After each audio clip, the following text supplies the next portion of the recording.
Hello friends, welcome to our channel multibagger world. तो guys, ये जो वीडियो है ये सिर्फ बीएसई स्टॉक होल्डर्स के लिए है, या बीएसई स्टॉक्स में जो एंट्री लेना चाहते हैं सिर्फ उन्हीं के लिए ये वीडियो है। तो क्योंकि हम इस वीडियो के अंदर सिर्फ बीएसई के बारे में बात करने वाले हैं, तो बीएसई स्टॉक जो है वो यहाँ पर 2 दिन पहले सेबी चेयरमैन के एक बयान की वजह से 7% अचानक से गिर गया। वहाँ से जो पोजीशन बन रही थी, जहाँ पर वो पहले खड़ा हुआ था, वहाँ से जो पोजीशन बन रही थी उसके मुताबिक यहाँ पर पोजीशन जो है वो 2700 चली जानी चाहिए थी 2500 से, बट वहाँ से ये 2300 पर आ गई।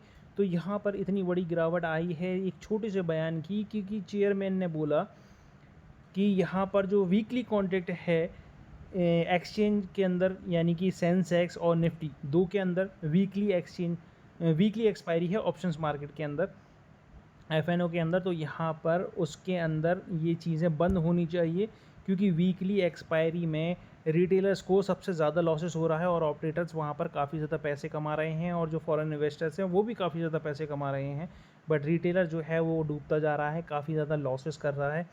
तो यहाँ पर उनको बचाने के लिए इनका कहना है कि वीकली एक्सपायरी को ख़त्म कर देना चाहिए।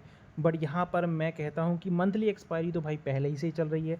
जब मंथली एक्सपायरी पहले ही से चल रही है तो वीकली एक्सपायरी ख़त्म करने के बाद आप उस वीकली को किस में कन्वर्ट करोगे? या तो आप 2 वीक में कन्वर्ट करोगे, 3-4 वीक में तो करोगे नहीं, क्योंकि 2 वीक करोगे तभी नेक्स्ट 2 वीक हो पाएगा मंथ के अंदर।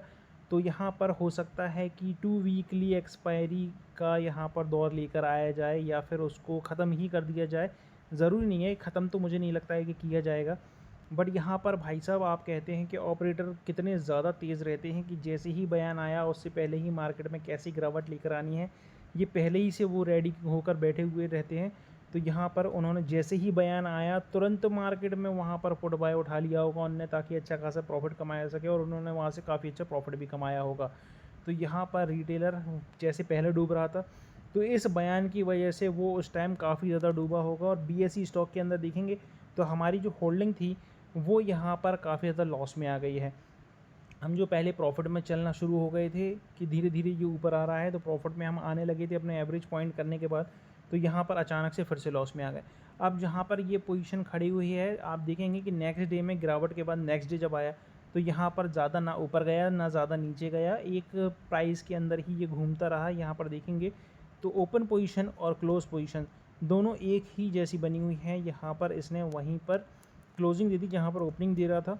तो यहाँ पर इसका मतलब है कि अब जो बायर है और सेलर है दोनों के बीच में कन्फ्यूज़न बना हुआ है कि स्टॉक ऊपर जाएगा या नीचे जाएगा। बट मैं कहता हूँ कि इस स्टॉक के अंदर आप लॉन्ग टर्म में बने रहिए, क्योंकि मार्केट के अंदर स्टॉक्स की क्वांटिटी भी बढ़ रही है, नंबर ऑफ़ स्टॉक्स भी बढ़ रहे हैं मार्केट में, कंपनीज काफ़ी ज़्यादा लिस्टेड हो रही हैं आए दिन, और यहाँ पर ट्रेडर्स भी काफ़ी ज़्यादा बढ़ते जा रहे हैं। डीमेट अकाउंट काफ़ी बार ये सुना गया है कि पहले से ज़्यादा डीमेट अकाउंट क्लोज़ हो गए हैं, ऐसा हो गया वैसा हो गया, ये सब फालतू की बातें हैं।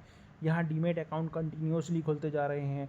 आईपीओ अप्लाई करने के लिए लोग 10-10 अकाउंट ओपन कर रहे हैं, पूरे घर वालों के अकाउंट ओपन कर दे रहे हैं, और घर वालों के पैसे भी इन्वेस्ट कर रहे हैं, क्योंकि एक अकाउंट से अगर वो ज़्यादा प्रॉफिट कमा लेते हैं तो वहाँ पर उन्हें टैक्स देना पड़ सकता है। इसलिए एक ही स्टॉक को वो अपने फैमिली मेम्बर के अकाउंट्स में अलग अलग खरीद कर होल्ड कर रहे हैं, ताकि वहाँ से टैक्सेस से बचा जा सके और थोड़ा थोड़ा प्रॉफिट कर ये अच्छा खासा प्रॉफिट निकाल सकें।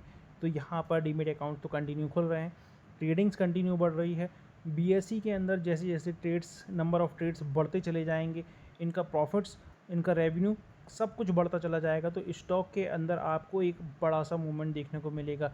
CDSL भी हम होल्ड किए हुए हैं, MCX भी हम होल्ड किए हुए हैं, क्योंकि इसी की बदौलत मार्केट टिका हुआ है। जैसे जैसे नंबर ऑफ़ ट्रेडर्स मार्केट में बढ़ते जाएंगे, इनकी प्राइजेज़ जो हैं वो कंटिन्यूसली बढ़ते जाएंगे। CDSL भी मार्केट में आया, हमें IPO में तो नहीं मिल पाया काफ़ी सारे अकाउंट से अप्लाई करने के बाद भी, बट हमने ऑफ मार्केट में उसको बाय कर होल्ड किया हुआ है, क्योंकि ये सारे के सारे स्टॉक मार्केट से ही जुड़ी हुई कंपनियां हैं। और यहाँ पर जैसे जैसे ट्रेडर्स बढ़ते चले जाएंगे इनके प्राइस भी मार्केट में बढ़ते जाएंगे, क्योंकि कंपनी को प्रॉफिट भी बढ़ते जाएंगे। जिस तरह से ट्रेड्स बढ़ते जाएंगे कंपनी उतने ज़्यादा मुनाफे में आती जाएगी, और उनका मुनाफा यानी कि शेयर होल्डर्स को भी मुनाफा होता रहेगा। तो इन स्टॉक्स के अंदर मैं तो अपनी होल्डिंग बनाकर रखे हुए हूँ, आप भी चाहो तो अपनी होल्डिंग यहाँ पर बनाकर रख सकते हो। अगर लॉस में चल रहे हो तो एवरेज बनाकर भी इसको होल्ड किया जा सकता है।